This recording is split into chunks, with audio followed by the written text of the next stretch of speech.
Sit back and relax, because I'm going to tell you a story.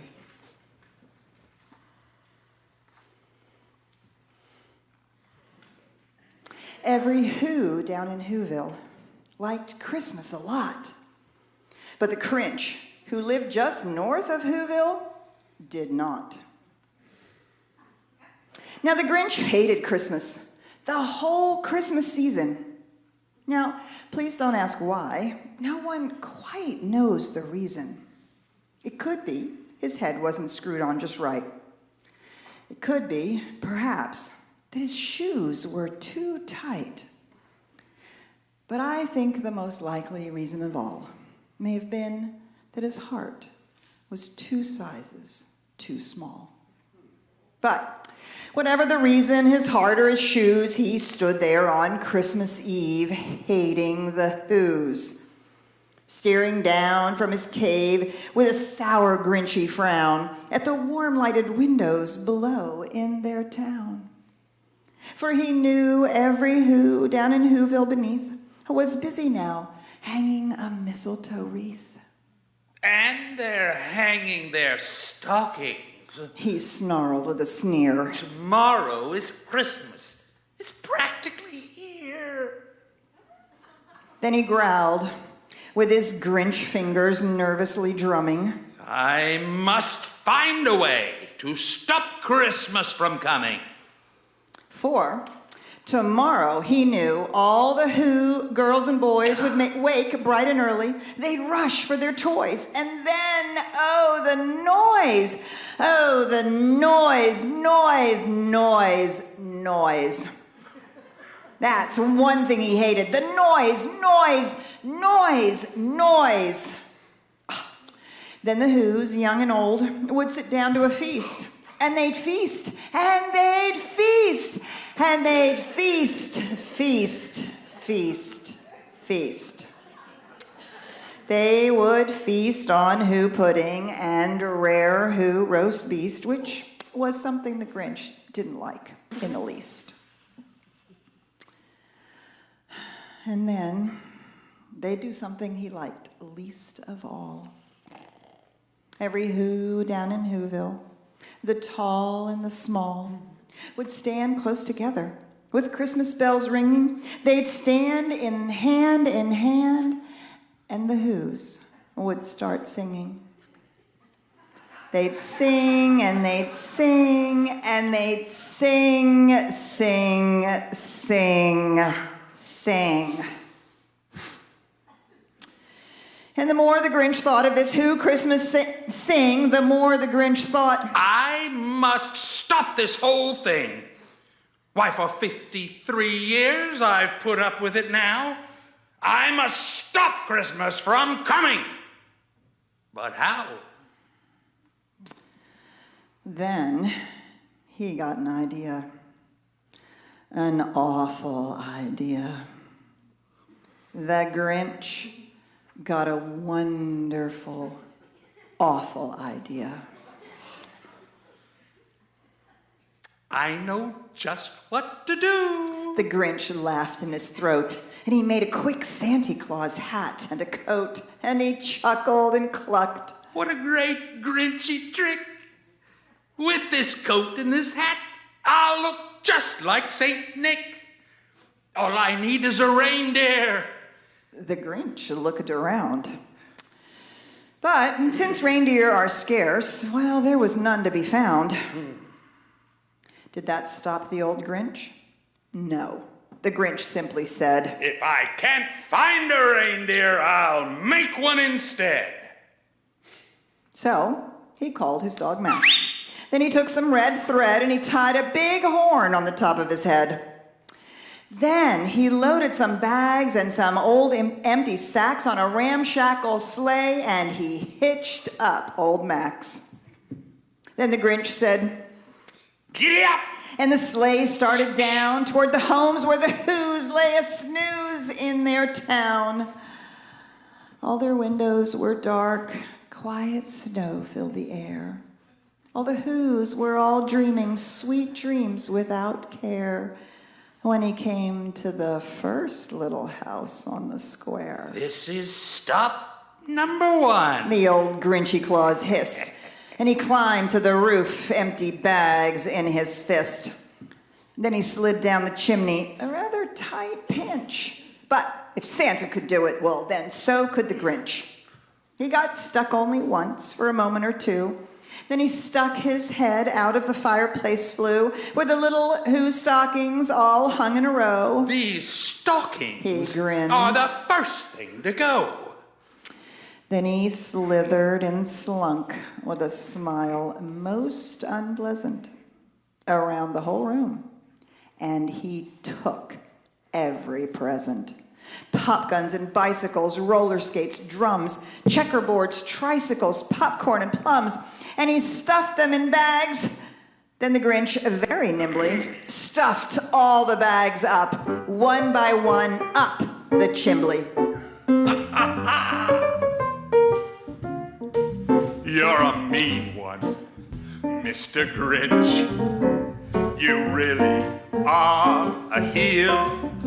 You're as cuddly as a cactus. You're as slippery as an eel, Mr. Grinch. You're a bad banana with a greasy black peel.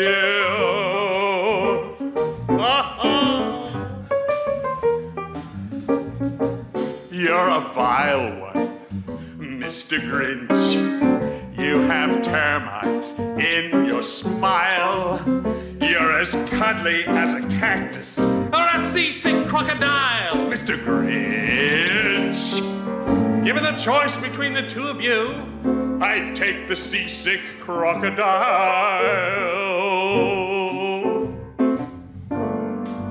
Then he slunk to the icebox. He took the Who's feast. He took the Who pudding. He took the roast beast.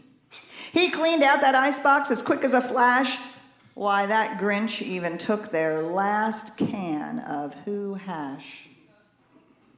Then he stuffed all the food up the chimney with glee. Oh, and now Grinned the Grinch. I will stuff up the tree. And the Grinch grabbed the tree, and he started to shove when he heard a small sound, like the coo of a dove.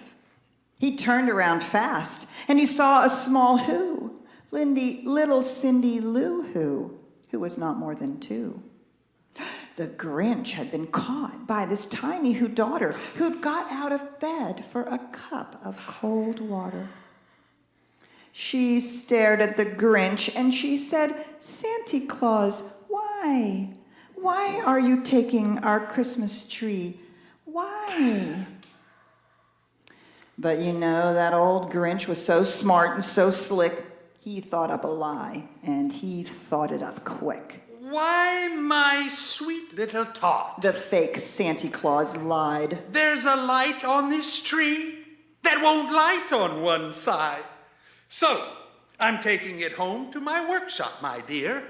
I'll fix it up there, and I'll bring it back here. And his fib fooled the child. Then he patted her head, and he got her a drink, and he sent her to bed.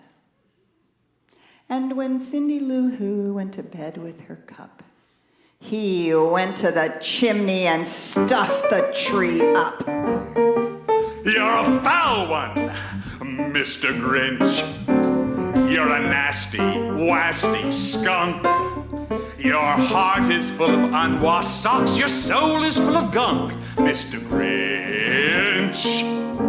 The 3 words that describe you best are, and I quote, stink, stank, stunk. Then the last thing he took was the log for the fire. Then he went up the chimney himself, the old liar. On their walls he left nothing but hooks and some wire. And the one speck of food that he left in the house was a crumb that was even too small for a mouse. Then he did the same thing to the other Whose houses, leaving crumbs much too small for the other Whose mouses? It was 15:15 dawn. All the Who's still abed. All the Who's still a snooze when he packed up his sled. Packed it up with their presents, the ribbons, the wrappings, the tags and the tinsel, the trimmings, the trappings. 3,000 feet up the side of Mount Crumpet, he rode with his load to the tip-top to dump it. Pooh, pooh to the Who's. He was Grinchishly humming. They're finding out now no Christmas is coming. They're just waking up. I know just what they'll do. Their mouths will hang open a moment or two. Then all the Who's down in Whoville will all cry, boo, hoo. That's a noise Grinned the Grinch. that I simply must hear. So he paused, and the Grinch put his hand to his ear. And he did hear a sound rising over the snow. It started in low, then it started to grow. But the sound wasn't sad. Why, this sound sounded merry. It couldn't be so, but it was merry, very. He stared down at Whoville. The Grinch popped his eyes. Then he shook.